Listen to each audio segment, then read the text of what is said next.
Ilia Topuria vs Islam Makhachev has to happen. Soy Ilia el Matador Topuria. Topuria will be moving up to 155 pounds and will be vacating the featherweight titles. This guy is so small. I'm gonna stop this guy. Islam Makhachev! Tell me this isn't one of the biggest fights UFC can make. Tell me this isn't potentially the literal best matchup, meaning the two best fighters in the world going up against each other. It's the ultimate, hey, Ilia looks great, but let's find out if he's actually all-time great right now. Nobody can stop me. With Ilia officially moving up to 155 pounds, the rumors have been swirling about a potential fight between him and Islam. And although Islam has recently said he doesn't want to fight Ilia, at least right now, I'm here to tell you this fight needs to happen one way or the other. But quickly, before we get the video started, for those of you who may not know, I'm JuicyMMA. I make opinionative MMA content, and if you guys enjoy videos similar to this, hit the subscribe button, that like button, and that post notification bell. But anyways, let's get into it.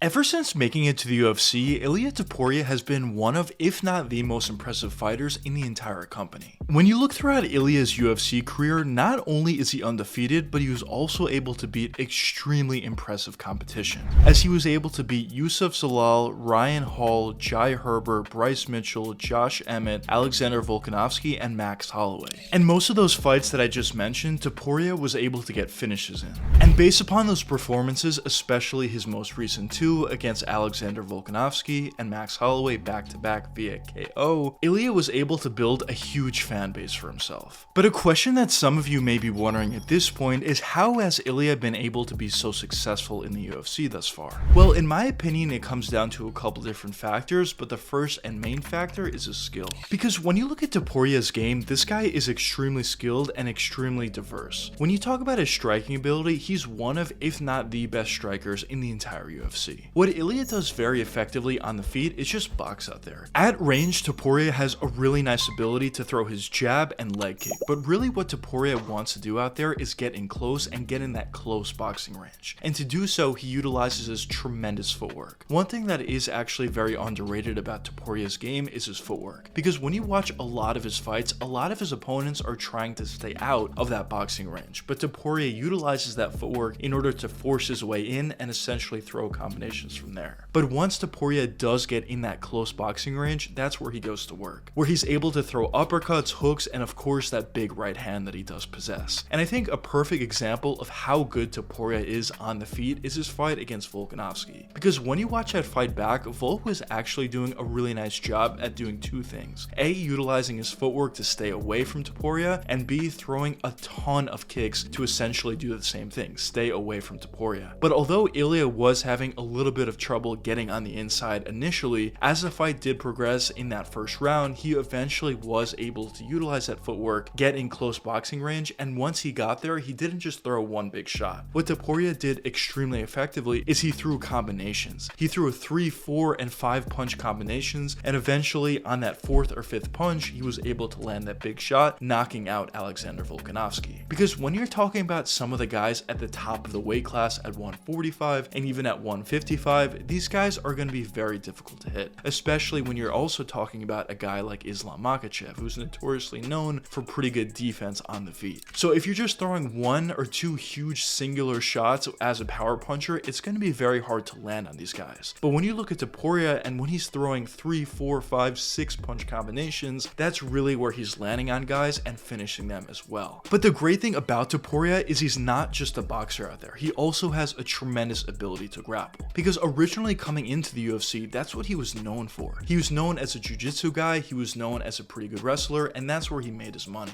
If you watch back his first fight with Youssef Zalal, yeah, there was some striking mixed in, but for the most part, he was looking for takedowns and looking for submissions. So obviously Topuria does have a great ability to take the fight down to the ground if he wants to, and once the fight does get there, he has a great ability to go for submissions or go for advantageous positions as well. So overall, when you look at Topuria's game in terms of his his skill set, this guy is extremely skilled, and I think there's a real argument to be made that he's the most skilled fighter in the entire UFC. But the next factor for why I think Topuria has been able to be so successful thus far is due to his mentality. Because this guy probably has a similar amount of confidence in himself to what Conor McGregor did back in his prime. It just seems like regardless of who his opponent is, regardless of what the situation is, he knows he's going to win and he knows he's going to get a finish. Going into the Max Holloway fight, he knew he was going to get a TKO or KO finish on Max Holloway. And although Max Holloway has a granite chin, and although he's technically never been dropped up until that point, Topuria was able to get the job done and he was able to find a KO finish on Max Holloway. But outside of his confidence, he also has tremendous mentality in the actual fight. As when you look back at his fight against Jai Herbert, he took a flush head kick to the face. But not only was he able to survive in that fight, but he was also able to get a devastating KO on Jai Herbert not too long after that, which kind of just shows the overall mentality that this guy has on top of having a granite chin as well.